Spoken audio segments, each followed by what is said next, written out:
병원에는 의사와 간호사뿐 아니라 이들을 돕는 간호조무사가 있습니다. 그런데 간호조무사는 경력이 20년이 넘어도 최저임금 수준에서 벗어나지 못합니다. 정부가 보건인력 실태 조사를 했더니 간호조무사의 월급은 200만 원을 밑돌았습니다. 결국 몸값이 싼 간호조무사만 OECD 평균보다 2배 가까이 많고 의사나 간호사 등은 훨씬 적은 기형적인 인력 구조까지 만들어졌습니다. 병원에는 의사, 간호사만 있다고 생각하시는데요. 그 뒤에 숨겨진 인력이 있습니다. 바로 간호조무사분들입니다. 쉽지 않은 과정을 거쳐서 간호조무사가 되셨을 텐데요. 그럼 앞 영상처럼 과연 간호조무사분들의 진짜 현실은 어떨까요? 오늘 이 영상에서는 간호조무사에 대해 낱낱이 알려드리고 더 나아가 간호조무사가 되는 방법에 대해서도 알려드리겠습니다. 간호조무사가 되려면 먼저 학원에서 이론 740시간, 병원 실습 780시간을 모두 이수하셔서 시험을 응시하고 합격하면 자격증이 발급됩니다. 총 1520시간의 교육과정을 이수를 하셔야 시험 응시 자격이 갖춰집니다. 간호조무사 시험은 상반기, 하반기 1년에 딱 2번 있고요. 상반기는 보통 3월 초, 하반기는 9월 초에 있습니다. 간호조무사가 되기 위해 학원을 다니게 되시면 학원 선택 시 중요한 점은 지정받은 교육기관인지 꼭 확인을 해보셔야 합니다. 그러면 간호조무사 학원 비용은 어떻게 될까요? 300만 원 정도입니다. 물론 한 달 학원비 기준은 아니고 전체 1520시간 교육 과정에 소요되는 비용입니다.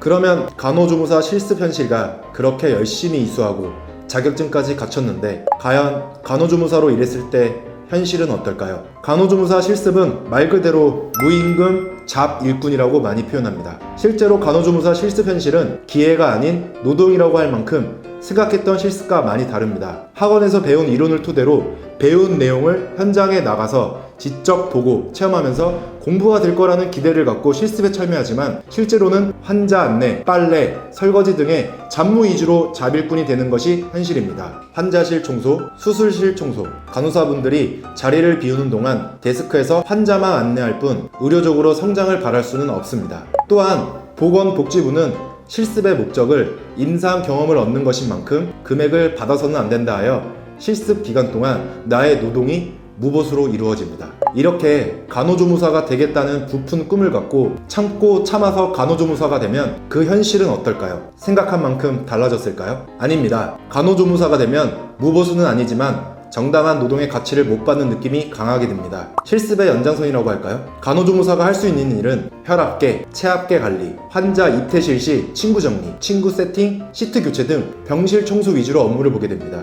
이 외에 환경 정비와 개인 위생 보조도 간호조무사의 역할로서 재고 확인, 소변기 세척 등 해당하는 일에 속합니다. 하지만 단점만 있는 건 아닙니다. 환자들을 직접적으로 만나는 계기가 이어지며 의학 용어를 자연스럽게 익숙해지면서 배우게 됩니다. 약, 수약, 인슐린, 영양제, 진통제 등 종류가 엄청 많은데 어느새 이름이 외워지게 됩니다. 또한 진상 손님이 정말 많아서 힘이 들 때가 많은데 컴플레인 환자를 대처하는 모습을 보며 자신도 모르게 습득하게 됩니다. 모든 조무사들이 가장 큰 스트레스가 사람이기 때문이죠. 간호조무사를 하다 보면 마인드 컨트롤이 중요합니다. 특히나 타인에 대한 시선을 많이 신경 쓰게 됩니다. 바로 나를 어떻게 볼까 하는 시선이죠. 남들이 무슨 일 하세요 물어봤을 때 저 간호사입니다 가 아니라 간호조무사입니다 라고 당당하게 말하기가 힘들다는 겁니다. 그러다 보면 나는 간호사가 될 거야 라는 생각이 자연스럽게 들 수밖에 없죠. 또한 각종 의료기관에 일하면서 의사와 간호사 지시하에 관련된 업무만을 보조하는 일이기 때문에 욕심이 생길 수밖에 없습니다. 물론 당장의 간호사와 간호조무사 연봉 차이도 무시할 수 없으니까요. 간호사와 간호조무사의 연봉의 경우 병원의 종류에 따라도 차이가 많이 납니다. 간호사의 연봉은 하늘 높이 치솟고 있는 반면에 간호조무사의 월급은 최저임금 수준이기 때문입니다. 또는 최저임금에 못 미치는 경우도 있습니다. 크게 대학병원, 지역 종합병원, 동네 의원으로 말씀드리겠습니다. 동네 의원의 경우에는 간호조무사가 많이 분포되어 있기에 간호사의 비율은 낮은 편입니다. 먼저 대학병원의 경우 병원과 연차에 따라 차이가 있지만 간호사는 1년차 기준 월 약 350만 원 이상이며 연차가 쌓일수록 높은 직급이 되어 600만 원 이상까지 급여를 받게 됩니다. 간호조무사의 경우 연봉 약 3천만 원에서 3,600만 원으로 월 250만 원에서 300만 원 정도입니다. 보시면 약 1.5배 차이가 나며 연차가 차이 날수록 2배, 3배 차이까지 나게 됩니다. 대학병원의 간호조무사의 월급은 다양한 요인에 따라 달라질 수 있습니다. 이 급여는 경력, 근무시간, 자격증 등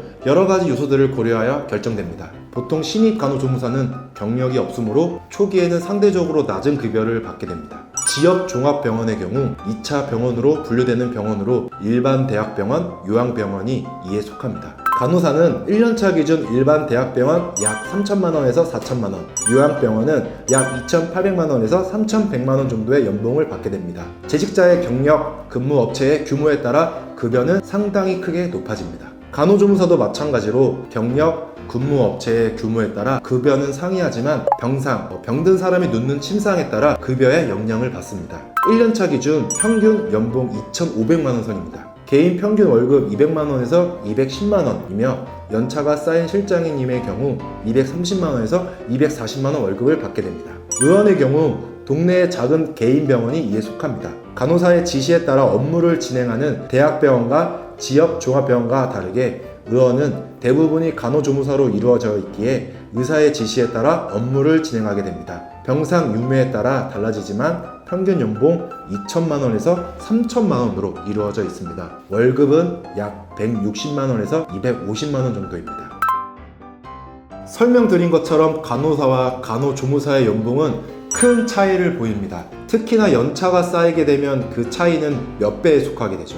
간호사의 경우 연차가 쌓인다면 앞으로의 연봉은 배가 되지만 이에 반면에 간호조무사는 연차가 쌓여도 연봉이 크게 오르지 않는다는 겁니다. 물론 개개인의 가치관에 따라 돈보다는 환자의 건강 회복과 유지를 통해서 의료활동의 행복감과 사명감으로 업무를 진행할 수 있지만 연봉과 그리고 자신의 비전도 절대 무시할 수 없는 문제입니다. 또한 간호조무사의 경우 말씀드린 것처럼 의료적인 활동을 하는 잡일을 하는 느낌이 많이 듭니다. 그래서 간호조무사로서 할 수 있는 제한적인 일보다 더 많은 전문적인 의료적인 일을 해보고 싶기 때문에 많은 분들이 간호사를 되고 싶어 하십니다. 전문 간호사가 앞으로 더 주목을 받는 사회가 되어가고 있기 때문에 많은 분들이 간호사를 준비하고 계십니다. 그러면 현재 간호조무사로 일하시는 분들 그리고 학력이 없으시는 분들은 간호사가 되기 위해 어떻게 준비해야 할까요?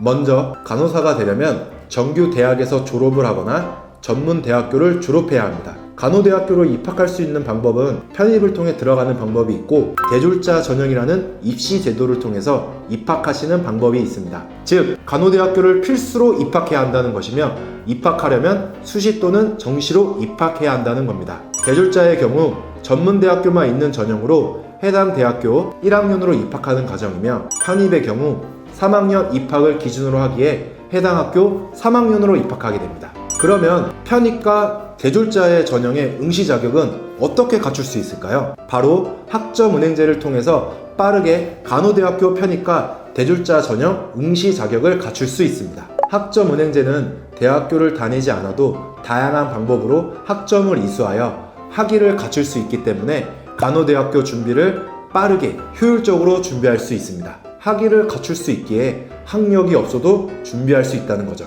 다만 간호대학교의 경우 성적과 면접을 중요시하게 봅니다. 그렇다면 학점은행제 성적이 매우 중요하겠죠? 간호조무사로 일하시는 분들도 근무를 하시면서 학점은행제를 많이 병행하고 계십니다. 나이트 근무까지 하면서 학점은행제를 통해 높은 성적 관리를 하고 있죠. 만약에 최종 학력이 고졸이시라면 간호대학교를 응시하기 위해서는 먼저 전문대학교 이상의 학위가 필요합니다. 바로 전문학사 학위 이상이 필요하다는 거죠. 여기까지 보신 분들은 간호조무사와 간호사 모든 분들이 정말 힘들게 일하고 계시구나 라고 느꼈을 거예요. 물론 간호조무사와 간호사 둘 다 의료적인 일을 하지만 조금 더 의료적인 공부를 하고 싶다면 직접적인 환자를 돌봐야겠다는 욕심이 계속해서 생기신다면 학점은행제를 통해서 간호대학교 입학을 권해드립니다. 그럼 당장의 학점은행제는 어떻게 해야 하는 거지? 고민이 많으실 텐데요. 아래 링크로 연락 주시면 학점은행제를 통해 간호대학교를 입학할 수 있는 자격을 갖추는 방법을 안내 도와드리겠습니다. 긴 영상 시청해주셔서 감사드리며 모든 간호조무사, 간호사님들께 감사드립니다. 더 궁금하신 점이 있거나 영상에 나온 선생님과 상담을 원하시면 PC는 제목 아래에 있는 더보기란을 클릭, 상단에 있는 상담 링크를 클릭하셔서 문의를 남겨주시면 됩니다. 모바일은 화면 아래에 있는 더보기란을 터치, 상담 링크를 확인해 보세요. 카카오톡 상담은 댓글에 있는 링크를 클릭하셔서 궁금하신 내용 남겨주시면 빠르게 답변 도와드리겠습니다.